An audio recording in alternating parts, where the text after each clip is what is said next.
আসসালামু আলাইকুম। আজ আমি আপনাদের সঙ্গে শেয়ার করব একটি বাস্তব ঘটনা। এমন এক বোনের জীবন কাহিনী, যিনি পরিবার সহ কালো জাদুর ভয়াবহ শিকার হয়েছিলেন। কিন্তু তিনি আল্লাহর রহমতে মুক্তি পেয়েছেন কিভাবে? কেবল ইস্তেগফার, দরুদ শরীফ এবং কিছু গুরুত্বপূর্ণ জিকিরের মাধ্যমে। এই ভিডিওটি যদি আপনি মন দিয়ে দেখেন, তাহলে ইনশাআল্লাহ আপনার জীবনেও আলো আসতে পারে। চলুন শুরু করি। বোনটি বলছিল, প্রথমে কিছু বুঝতে পারছিলাম না। আমার শরীরে অদ্ভুত দুর্বলতা, মাথা ঘোরায়, মাঝে মধ্যে মাথা ব্যথা, সব সময় মন খারাপ থাকে, ছোট ছোট কারণে রাগ উঠে, চোখে ঘুম নেই। শুধু আমি না, আমার ভাই এবং পরিবারের অন্যান্য সদস্যরাও এমন অদ্ভুতভাবে অসুস্থ হয়ে পড়ছিল। পরিবারে অশান্তি লেগেই থাকতো। অনেক চিকিৎসা করলাম, কিন্তু কোনো সমাধান পেলাম না। একদিন একজন আলেমের সঙ্গে কথা হলে তিনি বললেন, তোমরা সম্ভবত কালো জাদু বা শিহরের কবলে পড়েছ। তখন আমি আঁতকে উঠি। সত্যি বলতে, আমি কখনো কালো জাদুর কথা সিরিয়াসলি নেইনি, কিন্তু এখন বুঝতে পারছি এ জিনিস কত ভয়ঙ্কর হতে পারে। আমি দিশেহারা অবস্থায় ছিলাম। একদিন ইউটিউবে সৌদি আরবের এক যুবকের সাক্ষাৎকার দেখি। তিনি বলেছিলেন কিভাবে তিনি শিহরের শিকার হয়েছিলেন আর কিভাবে মুক্তি পেয়েছেন, শুধু ইস্তেগফার করে আর দরুদ শরীফ ও জিকির করে। সেই ভিডিওটা যেন আল্লাহ আমাকে দেখিয়ে দিলেন। আমি আর দেরি করলাম না। আমি শুরু করলাম আমার নতুন জীবন।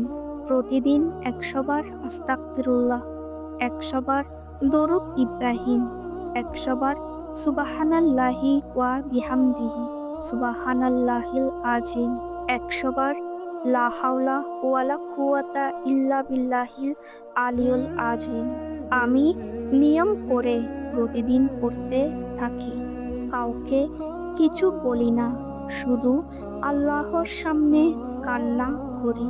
বলি, ইয়া আল্লাহ, যদি এই দুঃখ আমার কুসুরের ফল হয়, তুমি আমাকে মাফ করো। যদি কোনো অন্যায় কারণে কেউ এ জাদু করেছে, তুমি আমাকে মুক্তি দাও। এইভাবে ইস্তেগফার আর জিকির করতে করতে 7-8 দিন পার হয়ে গেল। এক রাতে আমি এক স্বপ্ন দেখি। স্বপ্নে দেখি আমি আর আমার ভাই একটি জায়গায় গেছি। সেখানে কিছু ইটের নিচে কিছু খুঁজি। হঠাৎ আমরা একটি তাবিজ খুঁজে পাই, পুরনো ধুলো মাখা, পাথরের নিচে চাপা পড়েছিল। ঘুম ভেঙে যায়। আমি রীতিমতো কাঁপছিলাম। আমি ভাইকে বলি, আমি এমন স্বপ্ন দেখেছি, আমাদের ওই জায়গায় যেতে হবে। সকালে আমরা যাই সেই জায়গায়, আর আলহামদুলিল্লাহ, হুবহু যেভাবে স্বপ্নে দেখেছি সেভাবেই কিছু ইটের নিচে একটি তাবিজ পাই। আমার চোখ কপালে। এটা নিশ্চয়ই সেই কালো জাদুর মাধ্যম। এই তাবিজটি আমরা কোরআন তেলাওয়াত করে ভেঙে ফেলি এবং জ্বালিয়ে দিই। সেই সময় থেকে আশ্চর্যজনক পরিবর্তন শুরু হয়। আমার শরীর হালকা হয়ে যায়, মাথা ব্যথা ধীরে ধীরে কমে আসে, মন খুশি হয়ে উঠে। পরিবারের মধ্যে অশান্তি নেই, বরং এক ধরনের প্রশান্তি বিরাজ করে। তখন আমি বুঝলাম আল্লাহ যখন চাই তখন সবকিছু সম্ভব।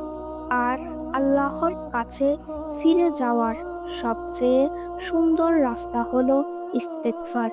আমি এখন প্রতিদিন এই আমলগুলো চালিয়ে যাই, কখনো ছাড়ি না, কারণ আমি জানি এগুলোর মধ্যেই রয়েছে রক্ষা। প্রিয় দিনী ভাই ও বোনেরা, আজ যারা মন খারাপ, হতাশ, শরীরে অজানা ব্যথা অনুভব করেন, আপনি যদি চিকিৎসায় সমাধান না পান, তাহলে একবার এই আমলগুলো করুন অন্তর দিয়ে। প্রতিদিন ১০০ বার আস্তাগফিরুল্লাহ, ১০০ বার দরুদ ইব্রাহিম, ১০০ বার সুবহানাল্লাহি ওয়া বিহামদিহি সুবহানাল্লাহিল আযীম, ১০০ বার লা হাওলা ওয়ালা কুওয়াতা ইল্লা বিল্লাহ। মনে রাখবেন, এটা শুধু মুখে পড়ার বিষয় না, মন দিয়ে পড়তে হবে, চোখে পানি নিয়ে দোয়া করতে হবে। আল্লাহ আমাদের কষ্ট শোনেন, আমাদের অবস্থা জানেন। তিনি কখনো ব্যর্থ করেন না তার বান্দার দোয়া। এই গল্পটি আমি বলেছি যেন আপনারা অনুপ্রাণিত হন। যদি আপনি নিজে শিহর বা মানসিক দুর্বস্থার শিকার হন, দয়া করে এই আমল শুরু করুন আজ থেকেই। দোয়া করুন, কান্না করুন, তওবা করুন, আল্লাহর কাছে ফিরে যান। এবং যদি ভিডিওটি উপকারে আসে, কেউ এমন অবস্থায় থাকেন, তাহলে এই ভিডিওটি তার সাথে শেয়ার করুন। যদি আপনারও এমন কোনো বাস্তব ঘটনা থাকে, কমেন্টে লিখুন বা আমাকে ইনবক্স করুন। ইনশাআল্লাহ আমি তা দিয়ে পরবর্তী ভিডিও করব। প্রিয় ভাই ও বোনেরা, আমরা অনেকেই মনে করি কালো জাদু বা সিহর কেবল সিনেমায় বা গল্পে হয়, কিন্তু বাস্তবতা হলো এই জিনিস কিয়ামতের আগ পর্যন্ত থাকবে, যেমনটা হাদিসে বলা হয়েছে। তবে ভয় পাওয়ার কিছু নেই। আমাদের কাছে আছে কোরআন, দোয়া, ইস্তেগফার। এগুলো এমন ঢাল যা কোনো জাদু, কোনো জিন বা শয়তান ভেদ করতে পারবে না। মনে রাখবেন, আল্লাহ তাআলা বলেছেন, ফাস্তাগফিরুহু ইন্নাহু হুয়াল গাফুরুর রহিম। অর্থ, তোমরা আল্লাহর কাছে ক্ষমা চাও, নিশ্চয়ই তিনি পরম ক্ষমাশীল, পরম দয়ালু। তাই নিজের দায়িত্ব হলো পরিষ্কার অন্তর নিয়ে আল্লাহর কাছে ফিরে যাওয়া।